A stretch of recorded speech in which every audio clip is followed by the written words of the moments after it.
Damien Charlet. Il vient de nous rejoindre. Bonjour Damien. Bonjour Guillaume. Directeur de la gestion sous mandat de Mandarine Gestion. Vous allez face au marché, Damien, oui, rendre votre verdict. Ce moment qu'on va vivre, ce verdict que vous allez rendre, est-ce que vous l'assumez ? Oui, je l'assume absolument, Guillaume. On vous écoute.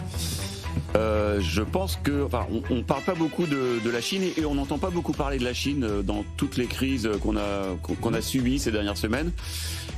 Et pour nous, c'est le signe que la Chine a vraiment des difficultés et que ça va durer. Oh!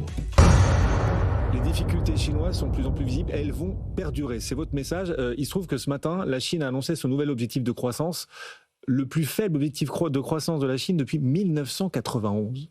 Oui, alors ça, que la croissance chinoise ralentisse année après année, on va dire qu'il y a un effet de masse et un effet de maturité, donc c'est pas choquant que les prévisions soient de plus en plus basses. En revanche, on avait quelques doutes déjà ces dernières années sur les 5% de croissance de la Chine, et aujourd'hui, effectivement, on a lors de son assemblée annuelle, le Parti communiste annonce 4,5 à 5%, donc c'est plutôt juste une confirmation que ce qu'on voyait publié par les entreprises, c'est-à-dire des chiffres d'affaires qui étaient en baisse ou en difficulté en Chine, on va le retrouver au niveau plus global.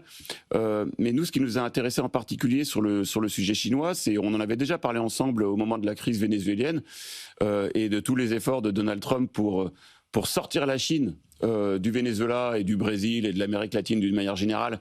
Et on s'étonnait du peu de réaction du gouvernement chinois. Et aujourd'hui, dans ce qui se passe au Moyen-Orient, on a un peu le même constat, c'est-à-dire que on voit pas vraiment la Chine protester face à ce qui se passe au Moyen-Orient.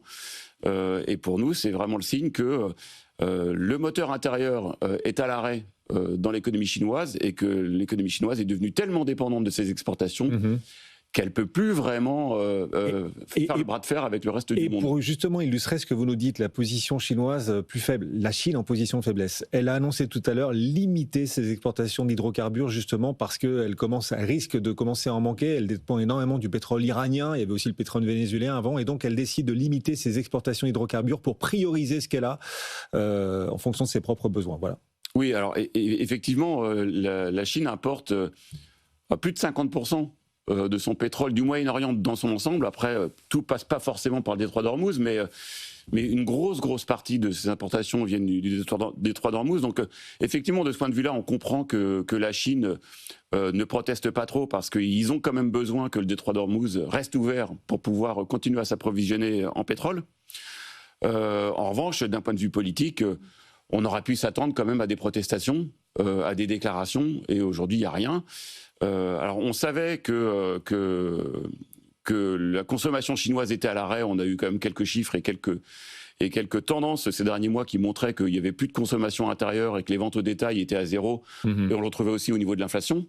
Mais pour nous, une fois de plus, la faiblesse relative de la réaction chinoise est tout à fait symptomatique. Et voilà, c'est ça. Pour vous, c'est un signal de plus. Dans quelques semaines, à la fin du mois de mars, Donald Trump se rendra à Pékin. Il doit rencontrer Xi Jinping. Et cette fois, peut-être Xi Jinping sera on verra, en position plutôt de faiblesse face au président américain, on verra. Et donc, tout à l'heure, les autorités chinoises ont annoncé ce nouvel objectif de croissance. Vous le disiez, 4,5-5%. C'est le plus faible en plus de 3 décennies, quand même, cet objectif de croissance. Avec plein de vents contraires qui persistent. L'immobilier, ça reste un boulet pour l'économie chinoise. On a le surendettement de beaucoup d'administrations locales, une consommation qui reste extrêmement poussive. Li Qiang, le Premier ministre chinois, s'est exprimé. Voilà ce qu'il a dit.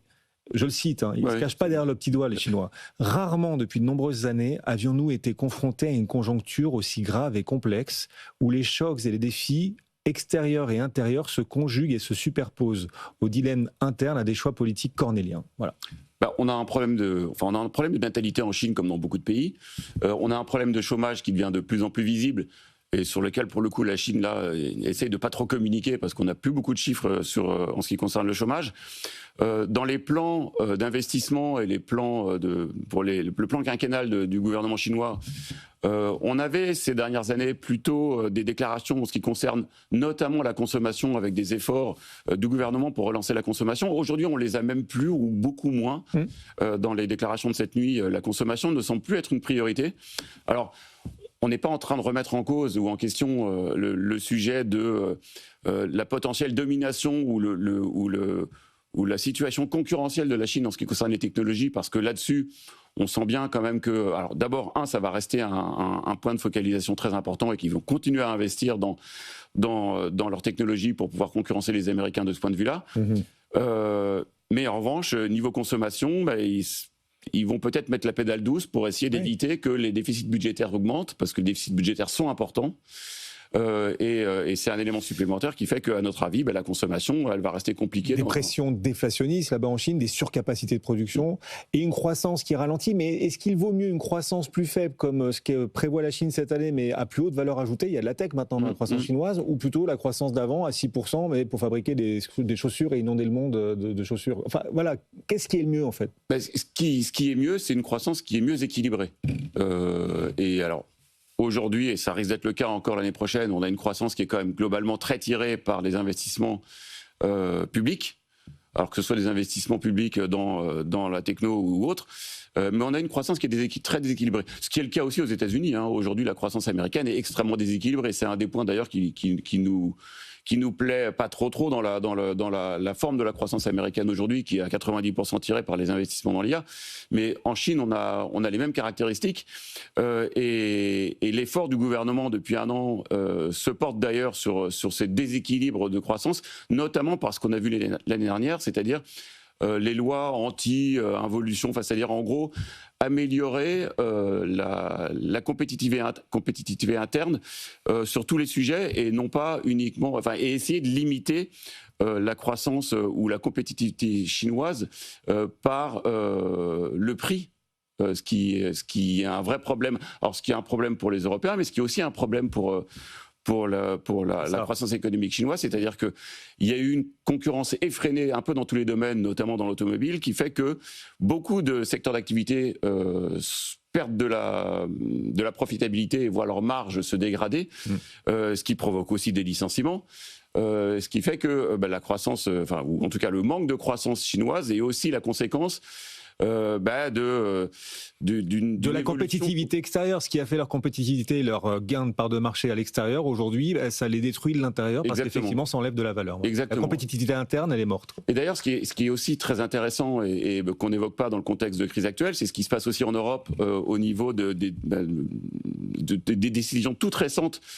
Des lois d'accélération industrielle, qui sont des lois qui ont comme objectif d'améliorer la compétitivité et de défendre un certain nombre d'industries européennes, et qui ont été votées très très récemment avec comme objectif, par exemple, d'augmenter ou de garantir des seuils de production locale pour certaines industries, notamment pour le secteur automobile.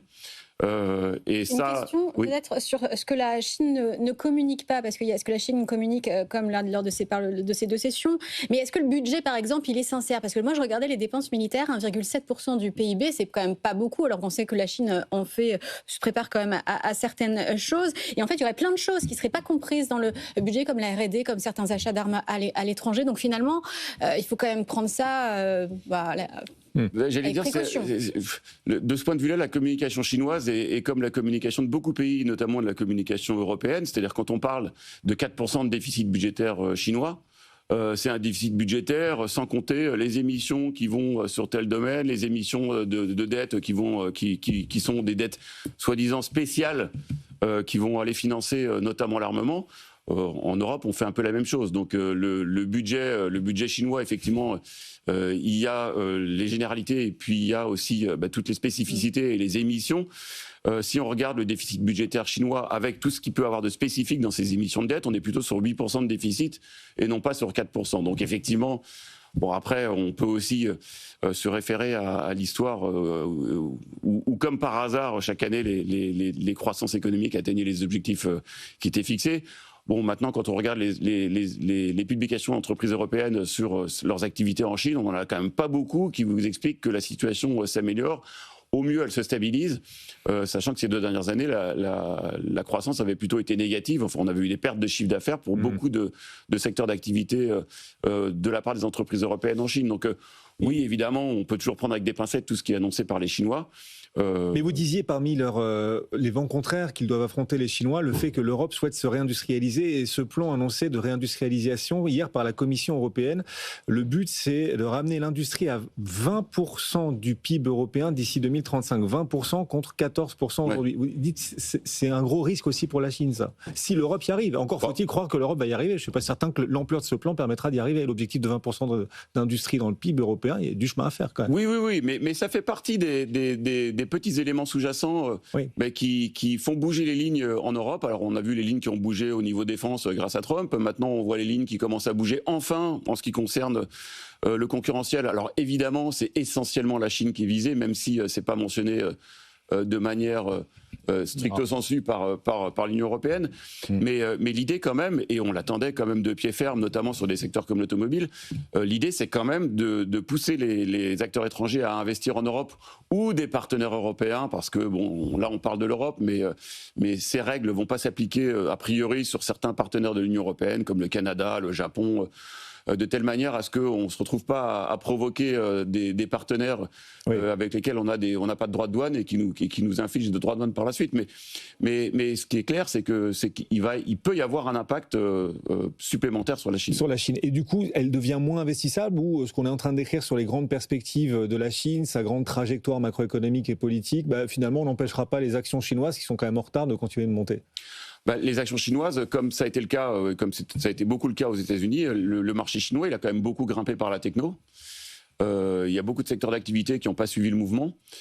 Et aujourd'hui, la probabilité est élevée que ce genre de mouvement se poursuive. Maintenant, nous, effectivement, après le rebond récent des marchés chinois l'année dernière, on est beaucoup moins chaud avec tout ce qui se passe et avec des mesures qui commencent à se mettre en place pour essayer de contrer un peu les exportations chinoises et la compétitivité chinoise. Et on va voir les entreprises chinoises investir en Europe comme l'automobile, et elles vont être sans doute moins compétitives. Damien Charlet pour Mandarine Gestion avec nous.